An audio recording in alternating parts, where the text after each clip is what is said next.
Well, good day and welcome to lesson 29 in our study of the book of Mark. If you've been following me over the past few weeks, you've seen how Christ has been doing a ministry journey around the shores of the Sea of Galilee. Back in chapter 6, he did a miracle near the town of Bethsaida, where he fed 5,000 people, men only, and including the women and children, there were probably at least 3 times that number. And then he left and they went back to the shores where they had come from before he and his disciples left on a journey to Tyre and Sidon, where he did miracles. He helped a woman cure her daughter of a disease, even though the woman was not Jewish. From there he went to Sidon. From there he went around the top of Galilee down into the area of Decapolis, which is an area with 10 cities. And this is where we find him now as we start chapter 8. This was the area nearby where he had driven demons out of a man before and had driven them into swine. And then he had been there for a short period of time and left right back to the Jewish area. So now he is in the area of the Decapolis. This is Gentile territory, not Jewish territory. And as we start chapter 8, it says this: "In those days the multitude being very great and having nothing to eat, Jesus called his disciples to him and said to them, I have compassion on the multitude, because they have now continued with me 3 days and have nothing to eat. And if I send them away hungry to their own houses, they will faint on the way, for some of them have come from afar." Jesus is now in Gentile territory. People have come to him in large quantities again, even though this is Gentile area. And perhaps it was because of the person from whom he had freed the demons before, because he had gone away telling everyone what Jesus had done. So now he was in this area. There was a large multitude. He had been preaching and teaching to them apparently for at least 3 days, and now they were out of food and they were hungry. And this is very similar to the group who had followed him to Bethsaida, where he had done the miracle of producing the food and the fish to feed the 5,000 men, women, plus women and children. So now we're in a different area, a different group of people. And he says, they said people have nothing to eat. And he says, I have compassion on them. This is an important statement because this is the only place in the Gospels where Jesus in the first person states this, that I have compassion. There are many places throughout the Bible where it says that God has compassion, or in the third person it is talked about compassion. In 2 Kings, for instance, back in chapter 13, it says the compassion of God to Israel. This is a statement. In 2 Chronicles, it talks about he had compassion. God had compassion to the people. 2 Chronicles 36, 14 and 15. And the whole psalm of Psalm 78 is talking about him having compassion, where it says about the Jewish people being unfaithful to God and being not following his precepts, disobeying him. But in spite of all this, it says, nor were they faithful in his covenant, but he, being full of compassion, forgave their iniquity. So there are many places in the Bible where it talks about God and Jesus having compassion, but this is the only place where Jesus himself says, I have compassion. This is different than any other deity from any other religion. There is no other religion that talks about the deity having compassion on the people. And this is only after 3 days of being hungry. Regardless of what else may happen or have happened to people, after 3 days, people are hungry. And Jesus, in this circumstance, says, I have compassion on the multitude. And he was afraid. He said if he sent them away and they fainted or collapsed, then he would not feel good. He would have compassion on them because of their hunger and the time that they spent with him. Then it says, then his disciples answered him because he wanted to feed them. If I send them away, they will become faint. For some of them have come from afar. So his disciples says, how can one satisfy these people with bread here in the wilderness? Now, is this a rhetorical question? Because they saw what Jesus did in the wilderness to the 5,000. Did they forget? I mean, this has been a period of time. This is not just the next day after the feeding of the 5,000.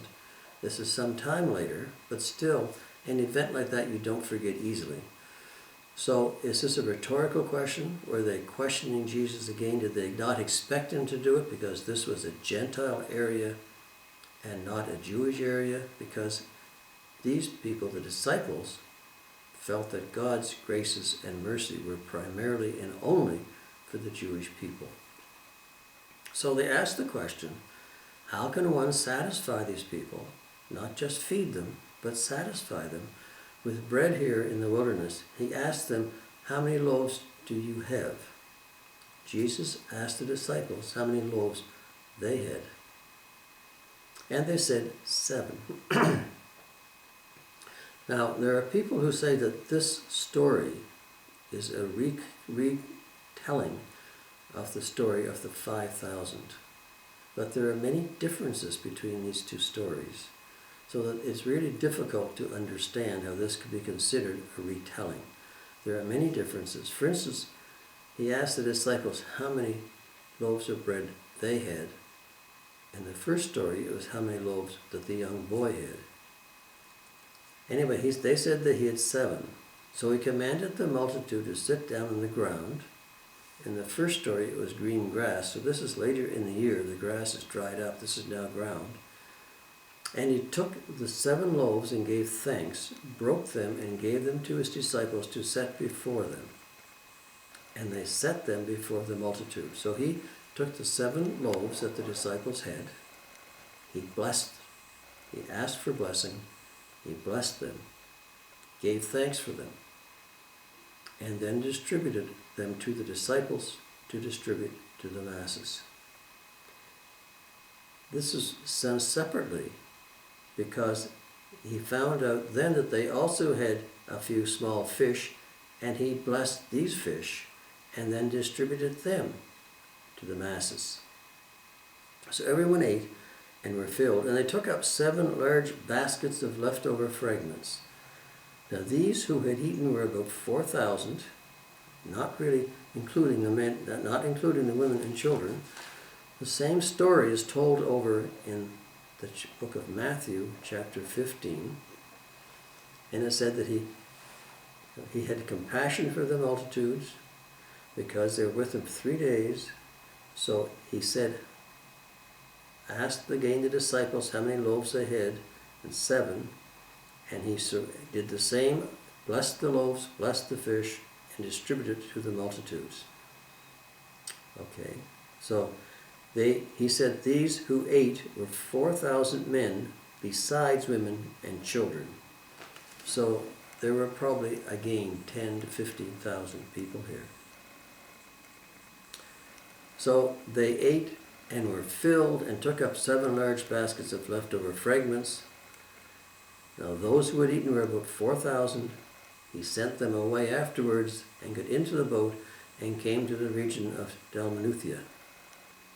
It says in Matthew that he came to the region of Magdala. But Magdala and Dalmanutha are in the same area, so it's essentially the same place.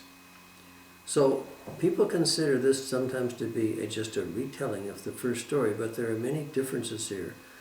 Many differences in the number of people, in the number of loaves of bread distributed, in this fact that there are now small fish rather than 2 small fish, and in the fact that when they finished, they had 7 baskets of meal left over rather than 12 as in the first story.